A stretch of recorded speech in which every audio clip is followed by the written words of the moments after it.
So I have this Cincinnati Vertical milling machine, which is quite a beast.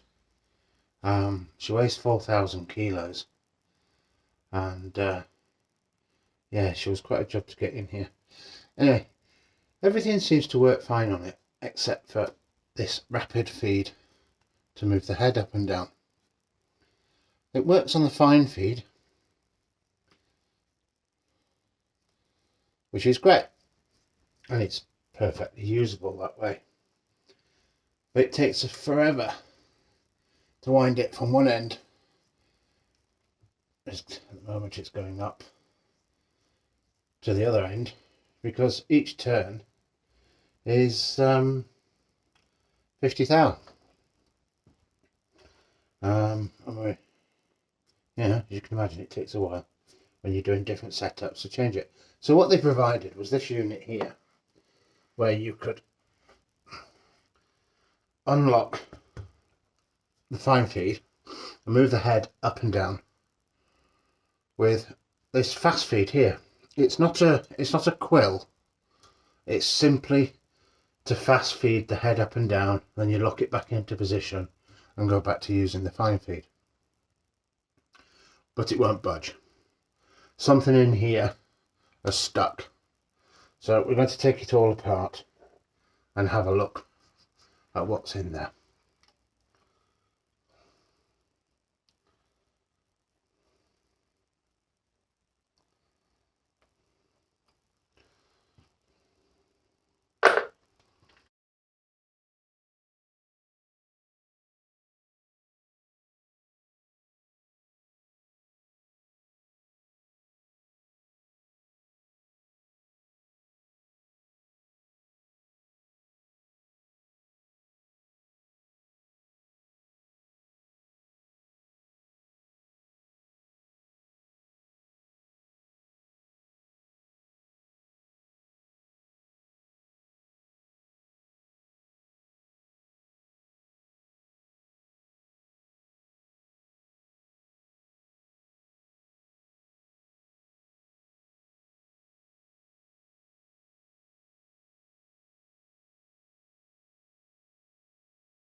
So now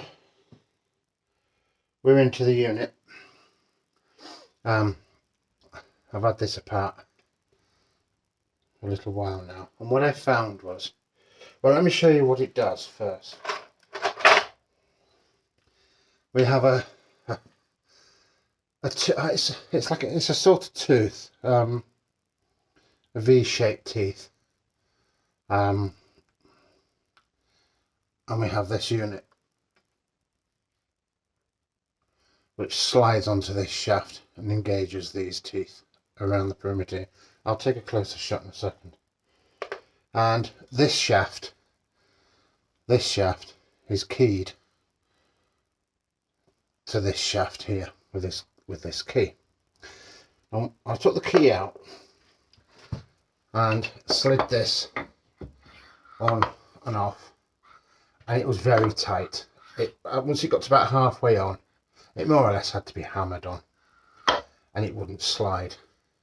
Not only wouldn't it slide, it wouldn't turn, and it still doesn't, even though I've honed it and relieved it and etc, etc. So what I suspect, looking at the handle, it's got 3 different shaped handles on it. That's made out of a bit of bar stock. I assumed that one and that one are original, and this is a piece of aluminium that somebody's put on. So I assume it's been knocked and parts have broken, and somebody's had a go at repairing it. But what they did, this part needs to slide backwards and forwards. It doesn't need to spin, it just needs to slide backwards and forwards. And it's held from spinning with this keyway. This key, sorry. And this key was a very tight fit onto this shaft and in this part as well. it was so tight I had to use pullers to get it all off. So basically what happens when that's engaged,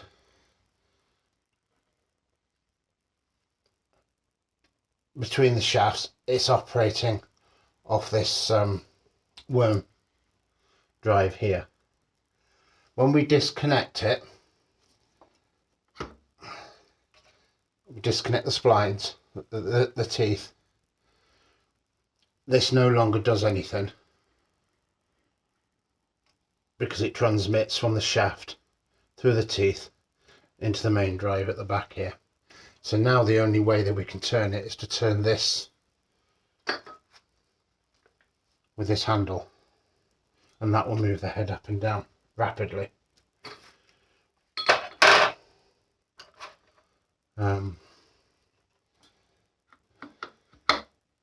Let me spin it round a bit and I'll show you.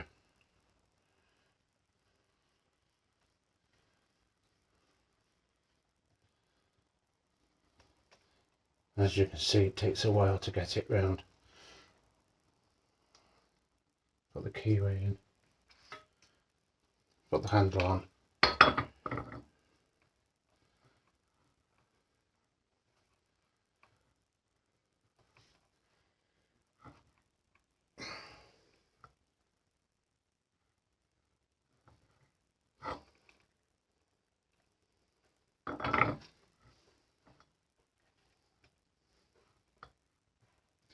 Easier said than done.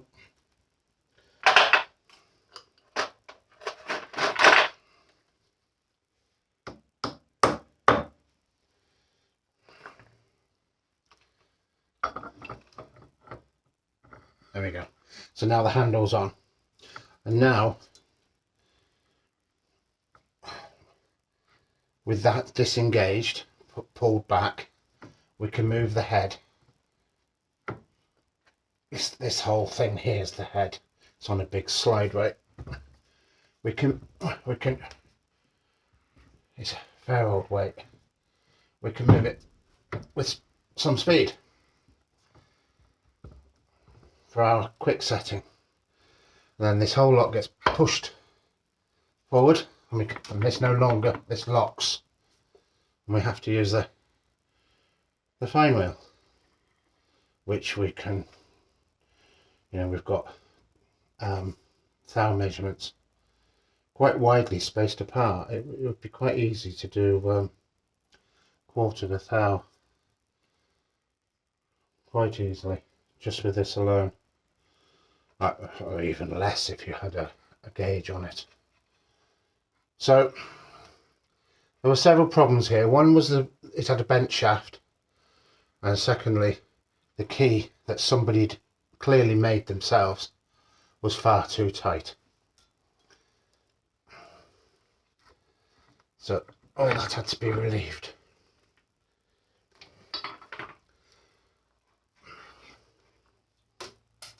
And I've gone and dropped the keyway. The key, unfortunately, it didn't go very far.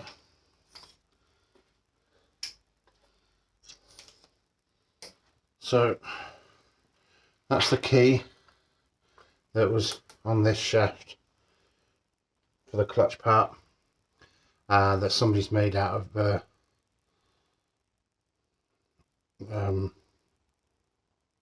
cold rolled by the look of it, and I put it on my tool and cutter grinder and just reduced the dimensions so that it would be a nice sliding fit. Now I'm going to clean all this out. This is full to about here with oil. It comes in through a top pipe here and exits just behind here back into the machine, and this fills up.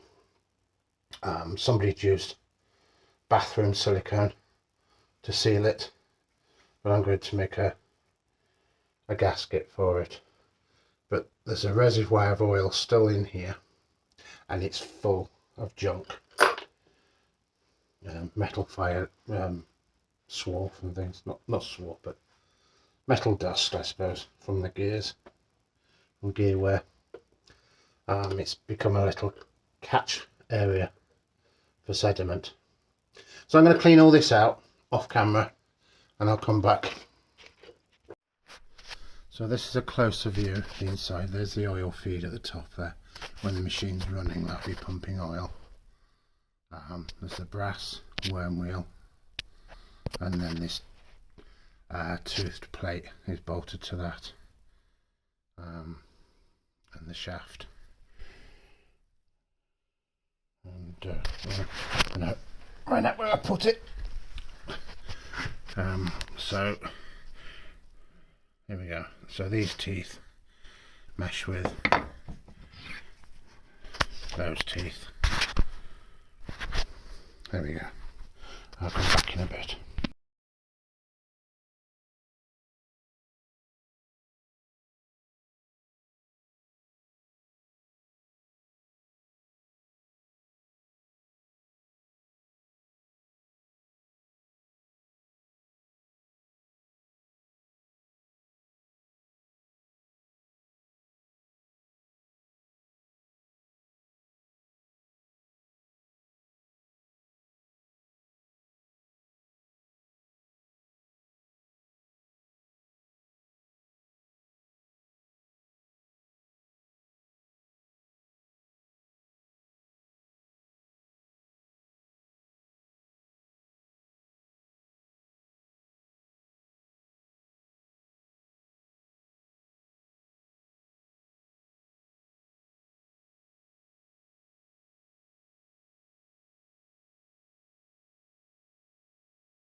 So after doing all the gasket, etc., we seem to have run into another problem. Let's see if this will focus. That key is slightly in the housing.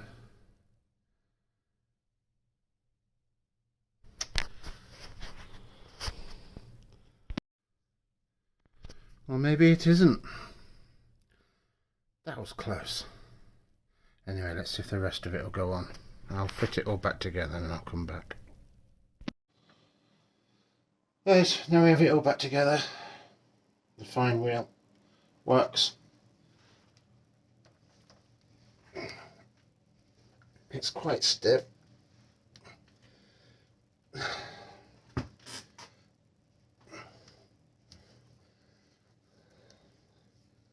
There we go. It's going. Now the fine wheel does nothing. You can see that I'm turning this and that's not turning. And now I can raise and lower the head with the rapid feed.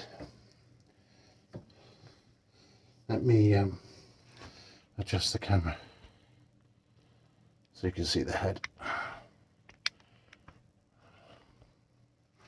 Right, so if you watch the top of the head here, you can see it's moving up and down.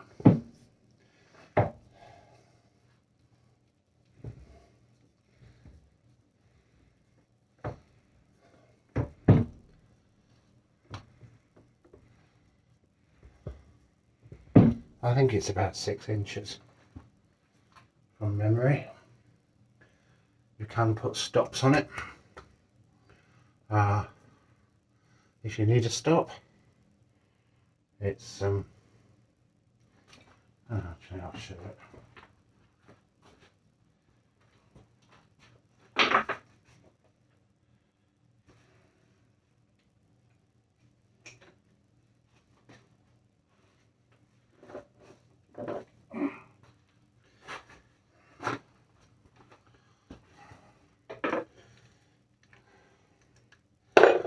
That's the stop unit.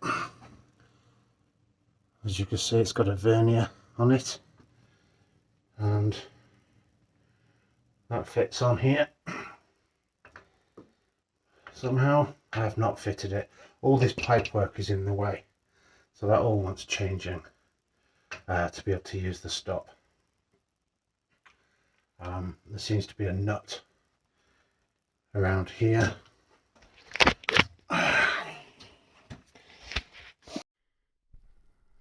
There's a nut here, which I assume is for the stop.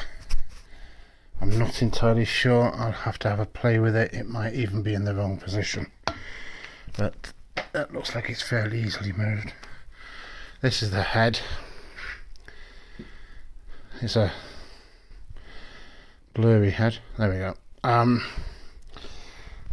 With a 50mm taper, to take 50mm taper tool in, such as that 8-inch cutter there, and she is a beast. I have used it, not very often, but I have used it, and I'm hoping to use it a bit more. As you see, I've got an ER32 collet in there, and I've got various cutters, and well, I've got piles of them to take a bigger choice.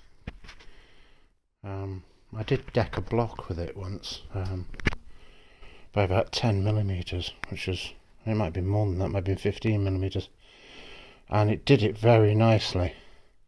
So I'm going to give it a go at skimming heads and see what that comes out like. She wants a bit of a clean up, but she's in good condition. That wiring there, don't be alarmed, it's not being used. It's not connected to anything. I'm actually running this off a VFD because it's got a 5 horsepower motor, but my 10 horsepower VFD rotary phase converter just kept tripping out, wouldn't run it.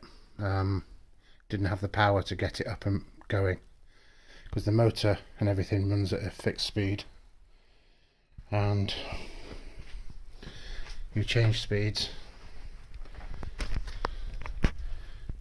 your spindle speed and your table speeds are changed here, and they're done by this one lever to change them both. I'll show you that when I'm using it. But like most things that sit still, it's got stuff powered like.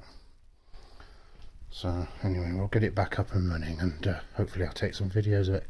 But that seems to be working now, which I'm quite pleased about, because I don't think there's anything else wrong with this machine. It seems really nice and tight. So anyway, I hope you enjoyed watching the video. I hope it was of some interest to somebody. Maybe if you have the same machine, the same problem, who knows. Anyway, thanks for watching.